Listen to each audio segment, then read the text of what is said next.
accidentally sent me the text that was meant for her sister, and it completely changed everything I thought I knew about my marriage.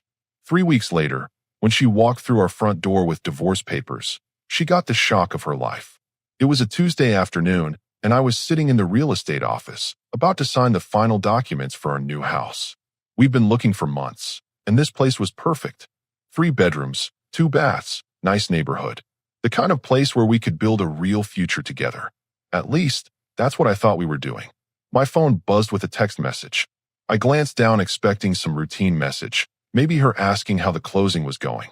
Instead, I saw something that made my blood run cold. Once he buys the house, I'm filing for divorce. I'll keep half. The timing is perfect. He's so clueless, he won't see it coming. Just need to play nice for a few more weeks until the deed is signed. I stared at the screen. Then I looked at it again. The message was clearly meant for her sister, but somehow she'd sent it directly to me instead. My first instinct was that this had to be some kind of mistake or joke. But as I read it a third time, the reality hit me like a truck. My wife of 4 years was planning to divorce me the moment I finished buying our dream house. She was going to take half of everything, including a property I was paying for entirely with my own money and credit. The woman I'd been sharing a bed with, planning a future with, was plotting behind my back like some kind of financial predator. The real estate agent was talking about property taxes and homeowners insurance, but his voice sounded like it was coming from underwater. I managed to nod and sign where he pointed, but my mind was racing. I took a screenshot of the message immediately, then another one. Then I forwarded it to my personal email just to be absolutely certain I had proof. When I got home that evening, she was in the kitchen making dinner, humming some song, and acting completely normal. She kissed me on the cheek and asked how the closing went. Everything's finalized, I told her. We're officially homeowners. She smiled and said how excited she was about her new beginning. The same woman who'd just texted about destroying me was standing there talking about paint colors and furniture arrangements. It was like watching a masterclass in deception. Over the next few days, I watched her behavior with new eyes. She'd always been affectionate, but suddenly she was being extra sweet, extra attentive, bringing me coffee in the morning, suggesting we watch movies together, talking about holiday plans. Classic manipulation tactics. She was buttering me up before the slaughter. I didn't confront her. I didn't lose my temper. Instead, I did something much smarter. I started making phone calls. The first call was to a divorce attorney. A good one. I explained the situation and forwarded him the screenshot. He looked at the evidence and immediately understood what we were dealing with. This is actually attempted fraud, he said during our consultation. She's planning to misrepresent the circumstances of your marriage to maximize her settlement. The fact that you have this text message completely changes the dynamic of any divorce proceeding. We started preparing a counter strategy immediately. Since the house was purchased entirely with my funds and credit, and I had proof of her deceptive intentions, we could build a case that would protect my assets. More importantly, we could use her own words against her. The second call was to my bank. I quietly moved some funds around, opened a separate account, and made sure my direct deposits were redirected. Nothing illegal or hidden, just smart financial planning that any divorce attorney would recommend. The third call was to a private investigator. If she was planning something this elaborate, I wanted to know what other surprises might be waiting for me. The investigator started documenting her daily activities and communications. For 3 weeks, I played the part of the clueless husband. I went to work, came home, had dinner, watched Netflix, and acted like everything was normal. Meanwhile, my attorney was building an ironclad case. The private investigator was gathering intelligence, and I was systematically protecting everything I'd worked for. She had no idea that her accidental text message had given me a 3-week head start on her divorce plans. While she was plotting in secret, I was 3 steps ahead, building a legal fortress around my assets and reputation. The hardest part was watching her perform this charade every single day. She'd talk about decorating the new house, making plans for next summer, discussing whether we should get a dog, all while planning to take me for everything I was worth. But I kept my cool. I smiled, nodded, and let her think she was the smartest person in the room, because I knew something she didn't. In exactly 3 weeks, when she walked through that front door with divorce papers, expecting to catch me completely off guard, she was going to find my attorney sitting at our kitchen table with a counteroffer she'd never forget. The next 3 weeks were like living in some twisted psychological thriller. Every morning I'd wake up next to someone who was actively planning to destroy my financial future, and every morning she'd kiss me goodbye like we were the happiest couple in the world. My attorney worked fast. We filed paperwork to establish that the house purchase was made entirely with my premarital savings and assets.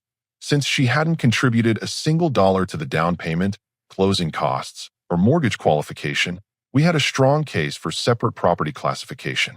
The beauty of having that screenshot was that it proved her intent was purely predatory. Most divorce cases are he said, she said situations, my attorney explained.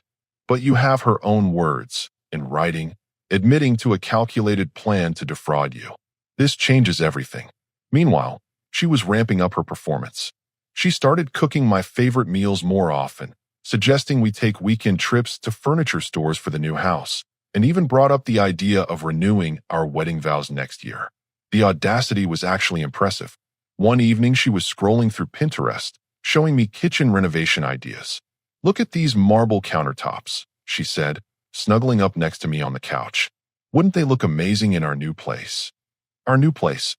She kept saying, our, like she had any legitimate claim to property she was planning to steal through legal manipulation. I just smiled and agreed that the marble looked nice. The private investigator's reports were revealing. She'd been meeting with her sister twice a week at a coffee shop downtown. Phone records showed multiple calls to divorce attorneys. She'd even opened her own checking account at a different bank. Everything was being orchestrated with military precision. But here's what she didn't know. While she was planning her attack, I was building an impenetrable defense. I documented every expense related to the house purchase. Every bank statement, every wire transfer, every piece of paperwork that proved the property was acquired entirely through my financial resources. My attorney prepared a post-nuptial agreement that would need to be signed for her to have any claim on the house, knowing full well she'd never sign it willingly. The most interesting part was watching her behavior escalate as her timeline approached. She started dropping hints about our future and how lucky we are to have found each other. She'd randomly tell me how much she loved me, usually when I was distracted with work or watching TV. Classic guilt preparation tactics. 2 weeks into this charade, she suggested we invite her parents over for dinner to see the new house. "They're so proud of what we've accomplished together," she said. What we'd accomplished? The woman who contributed nothing to the house purchase was already taking credit for the achievement. I agreed to the dinner. Why not? Let her dig her hole deeper. Her parents came over the following Saturday. Her mother gushed about the beautiful home you two have built together. Her father shook my hand and congratulated me on being such a good provider. They had no idea their daughter was about to execute a financial ambush that would make family gatherings pretty awkward. During dessert, my wife started talking about our 5-year plan. Career goals, maybe having kids, possibly buying a bigger place down the road. She painted this elaborate picture of our shared future while secretly planning to nuke our marriage in less than a week. After her parents left, she was extra affectionate. "I love our life," she whispered as we were getting ready for bed. "I love what we're building together." The next morning, my attorney called with an update. "We've prepared all the counter documents," he said. "When she serves you with divorce papers, we're ready to respond immediately with our own filing that includes fraud allegations and asset protection motions." By the 3rd week, her behavior became almost manic. She was constantly touching me, bringing me coffee, asking about my day with unusual intensity. She even suggested we plan a vacation for next month, knowing full well she'd be long gone by then. The private investigator confirmed that she'd scheduled her attorney appointment for the following Tuesday. Everything was falling into place exactly as she'd planned it, except for one crucial detail she couldn't have anticipated. I already knew. On the Monday before her planned ambush, I told my attorney to be at the house by 5 o'clock the next evening. "She'll probably come home around 6, I said. "I want her to walk into a situation she's not prepared for." That night, as we were lying in bed, she was unusually quiet. I could practically feel the nervous energy radiating from her. Tomorrow was the big day. Tomorrow she was going to spring her trap and watch me crumble. Instead, tomorrow she was going to discover that her accidental text message had given me everything I needed to turn her own strategy against her. While she'd been planning my destruction, I'd been building her downfall. The irony was perfect. She thought she was the chess master, but but she'd actually been playing checkers while I was already 3 moves ahead. The final week before her planned ambush was when the mask really started slipping. She was trying so hard to play the perfect wife that her performance became almost theatrical. Tuesday morning, she made me breakfast in bed. Pancakes, bacon, fresh orange juice, the whole production. "Just because I love you," she said with this overly bright smile. This from a woman who usually grabbed a granola bar on her way out the door. "What's the occasion?" I asked, playing dumb. "Do I need an occasion to spoil my husband?" she replied, sitting on the edge of the bed watching me eat. There was something desperate about her energy, like she was overcompensating for something. Which, of course, she was. That afternoon, I got a text from her while I was at work. "Thinking about you. Can't wait to get home tonight." Followed by a heart emoji. We'd been married 4 years, and she'd never sent me anything like that before. The woman was laying it on thick. When I got home, she'd bought flowers. For herself. For me, apparently. "Thank you for the beautiful roses," she said, kissing me at the door. "They're perfect." I looked at the roses sitting on the kitchen counter. Expensive ones. Probably $40 worth. "You're welcome," I said, because what else was I supposed to say? She'd literally bought herself flowers and was pretending I'd done it. The level of manipulation was almost artistic. That weekend, she suggested we go furniture shopping. "Now that we have the house, we need to make it feel like home," she said. We spent Saturday afternoon at various stores while she pointed out dining room sets, bedroom furniture, living room arrangements.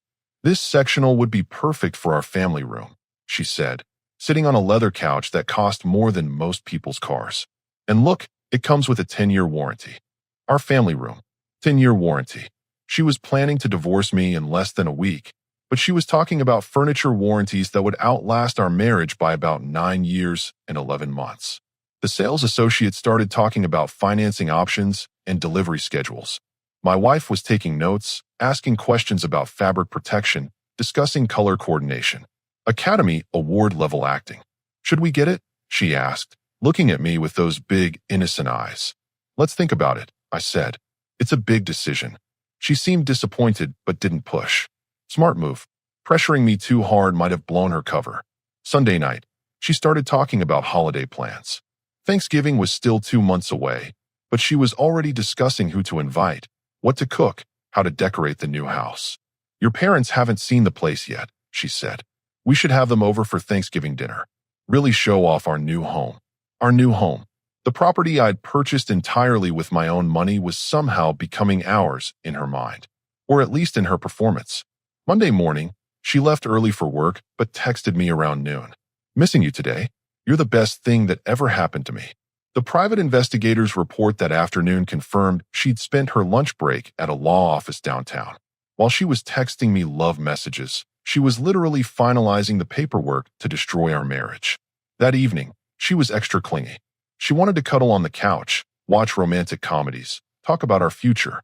She kept saying things like, "I'm so lucky to have you," and "We make such a good team." At one point, she looked at me with this serious expression and said, "You know I'd never do anything to hurt you, right?" The question came out of nowhere. We were watching some mindless Netflix show, and suddenly she was asking for reassurance about her intentions, like her guilty conscience was leaking through her performance. "Of course," I said. "Why would you ask that?" "No reason," she said quickly. "I just want you to know how much you mean to me." Right. The woman planning to ambush me with divorce papers wanted me to know how much I meant to her. The cognitive dissonance was incredible. Tuesday morning arrived, the day of her planned attack. She was up early, moving around the bedroom with nervous energy. She spent extra time getting ready, changing clothes twice, checking her appearance in the mirror repeatedly. "Big day at work?" I asked casually. "Just the usual," she said, but her voice was tight. She kissed me goodbye at the door, holding the kiss a little longer than normal. "I love you," she said, looking directly into my eyes. "Love you too," I replied, because that's what husbands say. After she left, I called my attorney. "She'll be home around 6 with the papers," I told him. "Are you ready?" "We've been ready for 3 weeks," he said. "This is going to be interesting." I spent the day at work acting normal, answering emails, attending meetings, handling routine business. But inside, I was counting down the hours until the confrontation that would change everything. At 5 o'clock, my attorney arrived at the house with his briefcase and legal documents. We arranged everything on the kitchen table, her divorce papers on one side, our counteroffer on the other. When she walked through that door, my attorney said, she's expecting to have all the power in this situation. Instead, she's going to discover that her entire strategy was compromised from day one. At exactly 6:15, I heard her car pull into the driveway. She was right on schedule.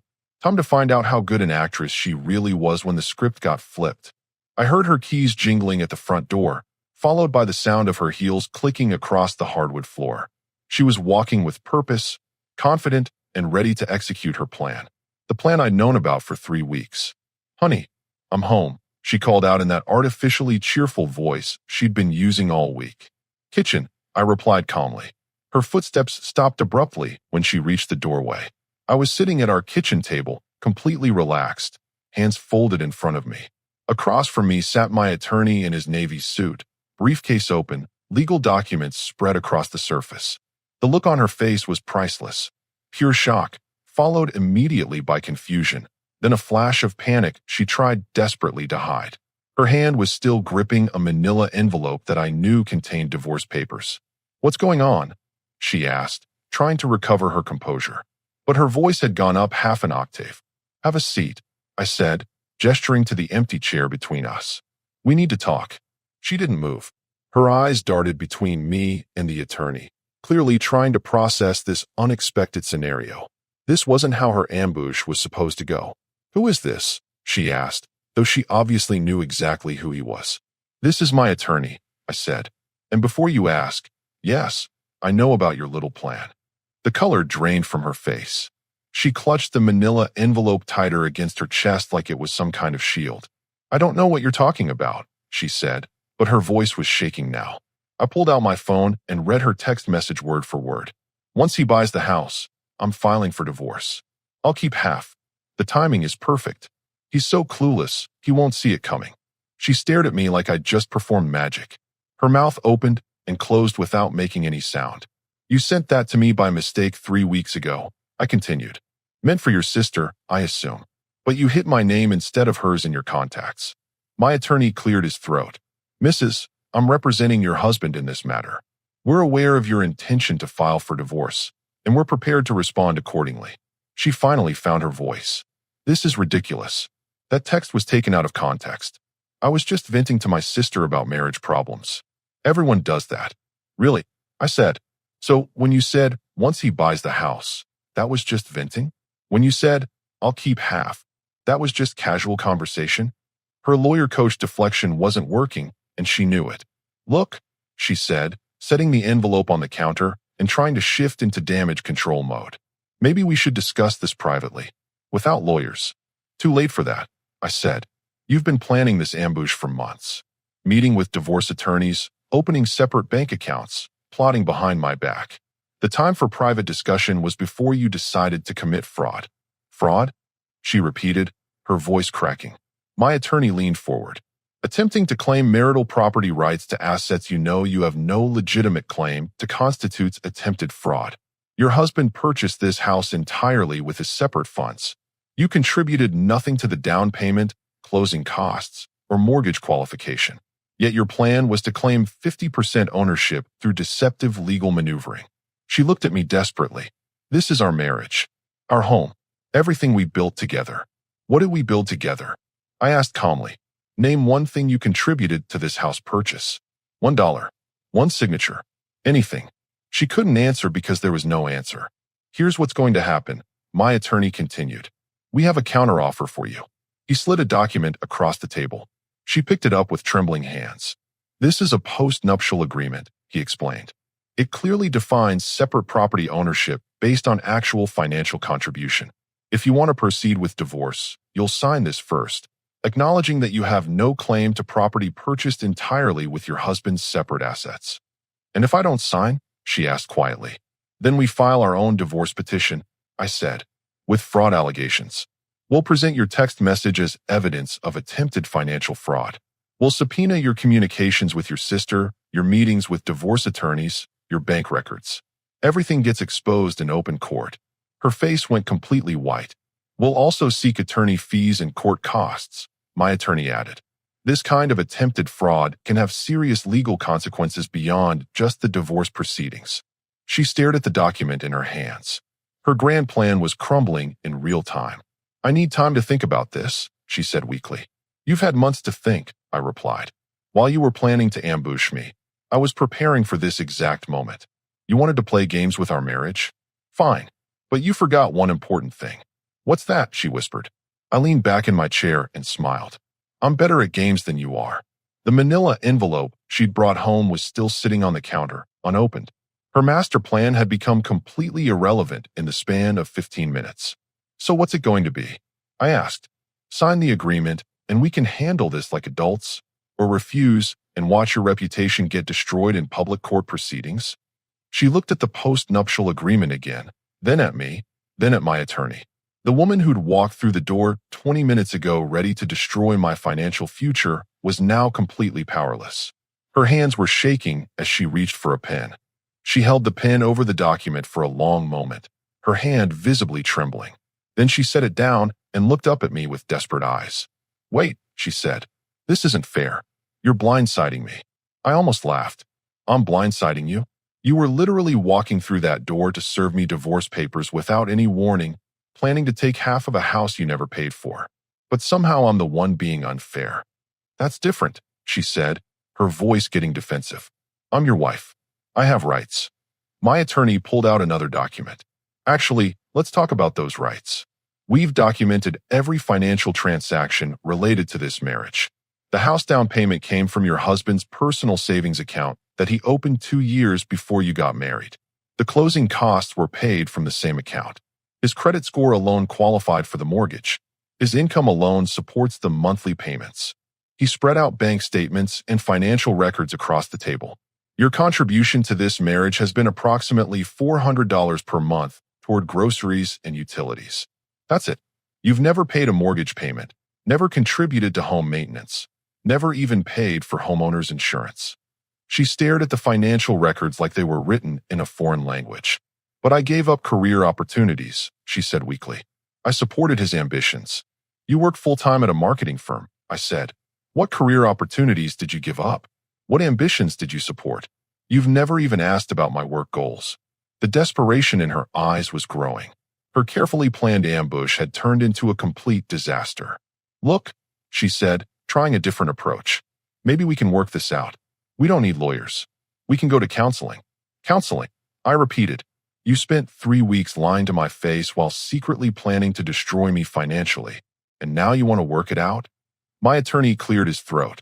Mrs., we also have documentation of your meetings with divorce attorneys, your new bank account, and your communications planning this divorce. This wasn't a spontaneous decision. This was a calculated fraud attempt. Her face flushed red.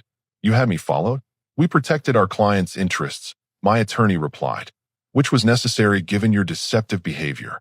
She turned back to me with tears starting to form. How can you do this to someone you love? How can I do this? I said, I'm not the one who planned to ambush my spouse with divorce papers. I'm not the one who spent weeks pretending to be happy while plotting behind their back. I'm responding to what you already decided to do. She wiped her eyes and tried to pull herself together. That text message was just me being emotional. It didn't mean anything. Really, I pulled out my phone again. Should I call your sister and ask her about all those conversations you've been having? Should I contact the 3 different divorce attorneys you consulted with? Should we review your Google search history for the past 2 months? Her face went pale again. She hadn't realized how thoroughly I'd documented her deception. You want to know what's really unfair? I continued. I actually loved you. I thought we were building something together. I was excited about our future, about this house, about the life we were creating.